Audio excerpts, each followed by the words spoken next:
obviously has such a special place in the Moody Blues history. Well, it's one of those gigs that you always look forward to. It's one of the premier gigs on the planet, merely because it's so beautiful.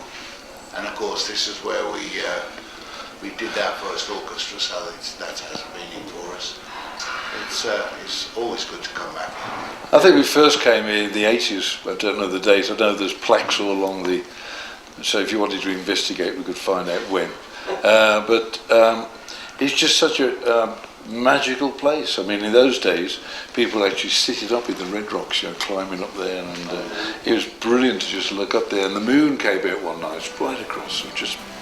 But it is very beautiful, as Graham said. It's where we recorded our album with the Colorado Symphony Orchestra, and that set us on the road with playing with orchestras all over the world. I mean, we've just finished something last year with the Moscow Symphony. Who knew we'd ever be doing those type of things? But it's just a magical place.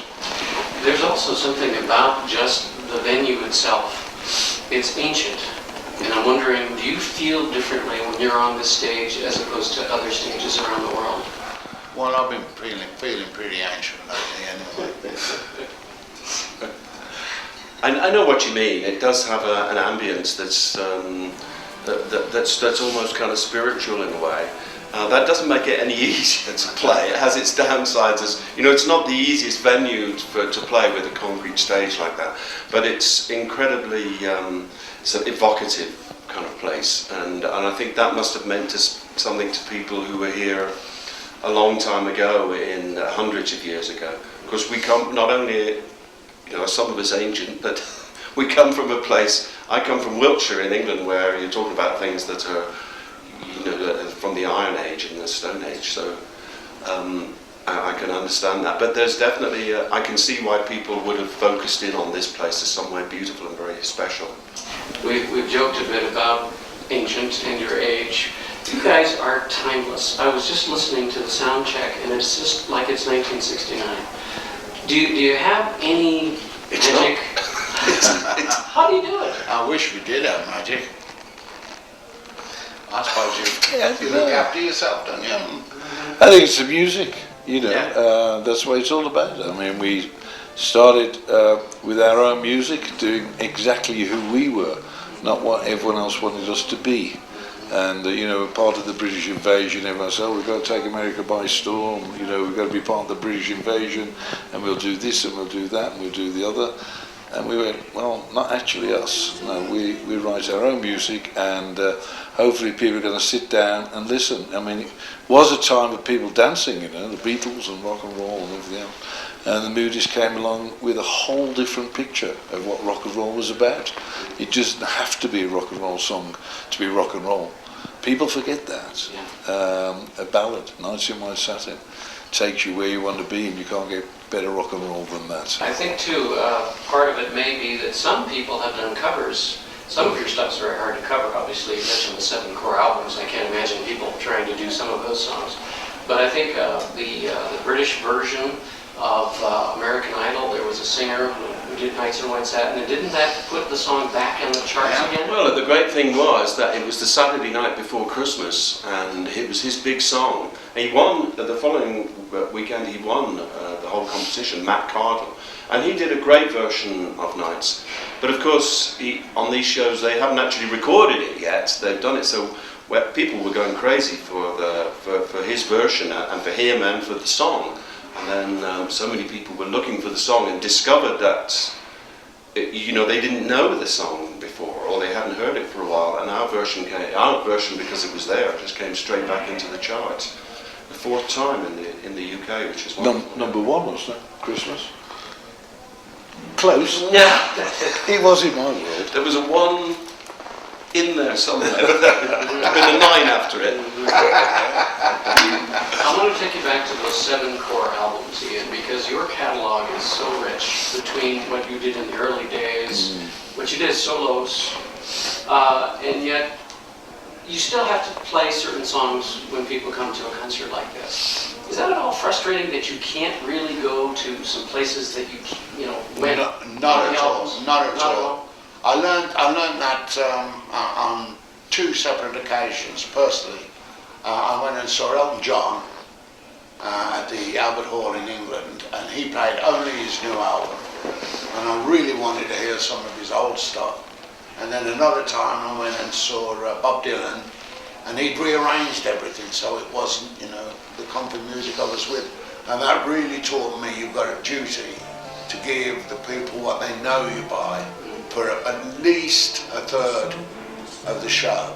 And you can also then you start getting a vicarious pleasure from their pleasure. I'm always, when we're playing those ones, because I know I'm inside out now, I'm down there living it with the people in the audience. Now these two will tell you where I'm wrong. No, I think absolutely, no, of course not, no, absolutely right. Because we did away with that problem really by not having a support band. We haven't used a support band for, well, many years now. And so we've got more than 2 hours. So you got to get just about everything you want within that 2 hours, which is really nice.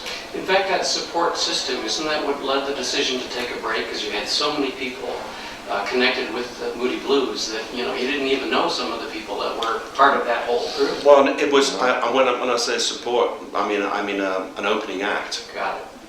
So we decided not to have an opening act, and then it would just give us more music and more flexibility in our own concert and be able to do that whole time, you know, 2.5 hours on stage. Fortunately, each album, I think, has got its own place in the listener's psyche or heart, hopefully.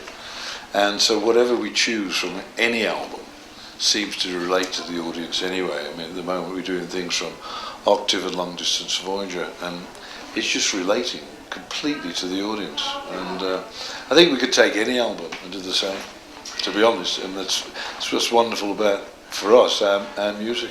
When I look at that core 7, Mike Pinder has said this, that one thing that he thought the overall theme was, if there was one for that era in music and what you were trying to do, was to show that humanity has a greater destiny.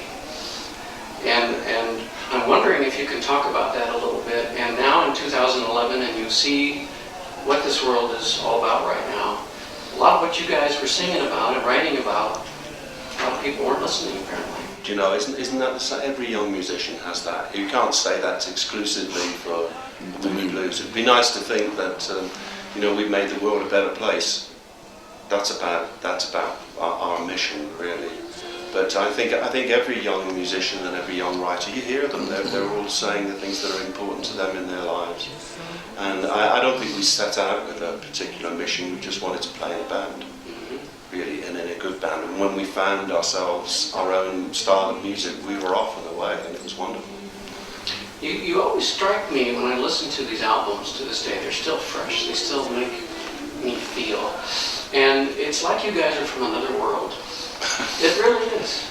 It's hard to explain, but... and we're getting ready to go to another world, yeah. Somebody's got this dressing room. Yeah. Just to wind this up, what's ahead? What else is coming out? You never know. You never know. This is a favourite theme of John's, but like 8 or 9 years ago, we kind of thought, well, nothing much is going to come on, and then bang, bang, bang, 3 or 4 very interesting new things came along, and you just have no clue what's around the corner. You going to keep touring? Sure. Oh, sure, yeah. I think we've always been a touring band, and we always will be, I think. Is there any final message you want to tell your fans? This is your chance. See you next year. Thanks for being with us. I mean, that's what it's about, you know. And, yeah. Thank you. Thank you.